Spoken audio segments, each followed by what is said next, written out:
Apakah dari Islam masuk Katolik sulit, Romo? Tolong penjelasannya, terima kasih.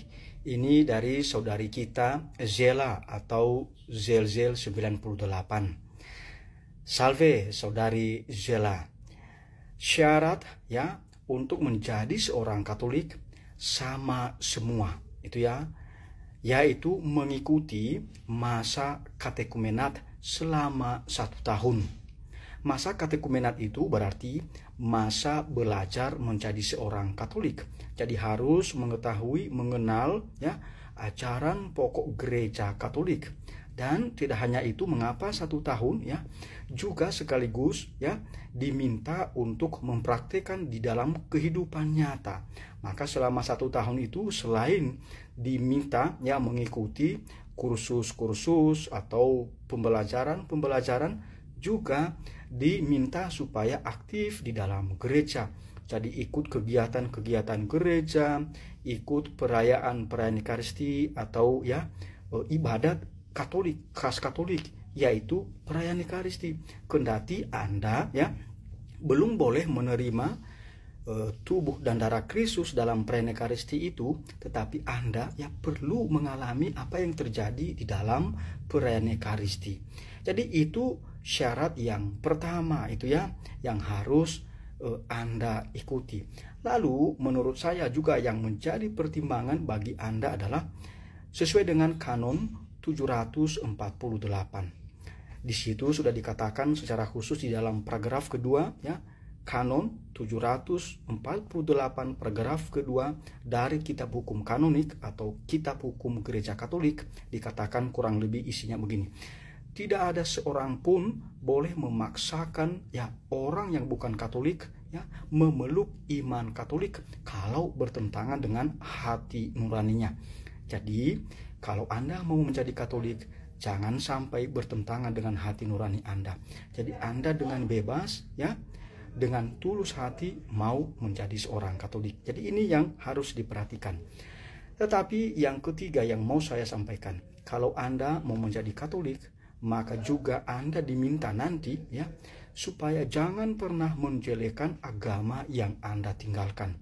Kan yang kita ikuti itu adalah Tuhan Yesus Kristus, dan Tuhan Yesus Kristus itu mengajarkan cinta kasih ya supaya kita para pengikutnya membina persatuan, membina persaudaraan. Dan tidak hanya itu, kita juga harus bisa bersahabat, harus bisa mengasihi, harus bisa mencintai hingga musuh-musuh kita. Nah ini kan luar biasa.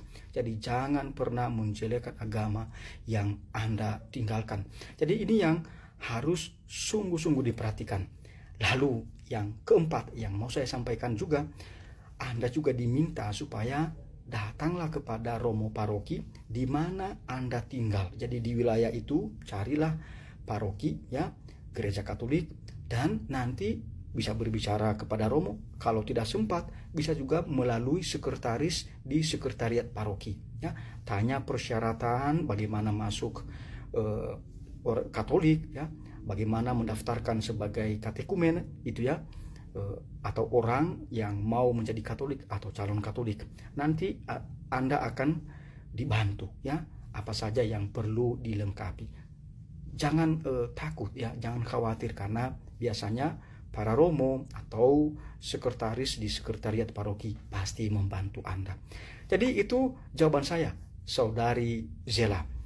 Semoga Anda ya mau ya mengikuti proses ini. Tapi sekali lagi, memang selama 1 tahun Anda diminta mengikuti katekumenat atau belajar sebagai Katolik.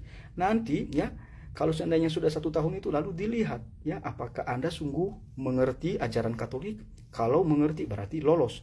Lalu dilihat apakah Anda juga sudah bisa menghidupi ajaran gereja Katolik. Nah baru Anda bisa lolos untuk dibaptis dalam gereja Katolik.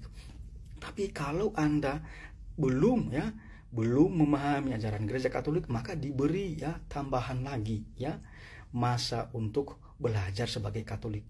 Jadi di dalam gereja Katolik kita ya tidak ujuk-ujuk gitu ya membaptis orang atau meminta supaya orang masuk Katolik. Oh tidak ya, di dalam gereja Katolik tidak ada sebenarnya kristenisasi atau katolikisasi. Mengapa? Karena seperti di dalam kitab hukum kanonik, kanon 748 paragraf kedua tadi. Tidak boleh ya orang Katolik yang memaksakan supaya orang lain yang bukan Katolik memeluk iman Katolik kalau bertentangan dengan hati nurani mereka. Itu tidak boleh, itu ya. Jadi itu yang harus diperhatikan. Semoga Anda bisa mengikuti apa yang saya sampaikan. Allah memberkati Anda. Amin.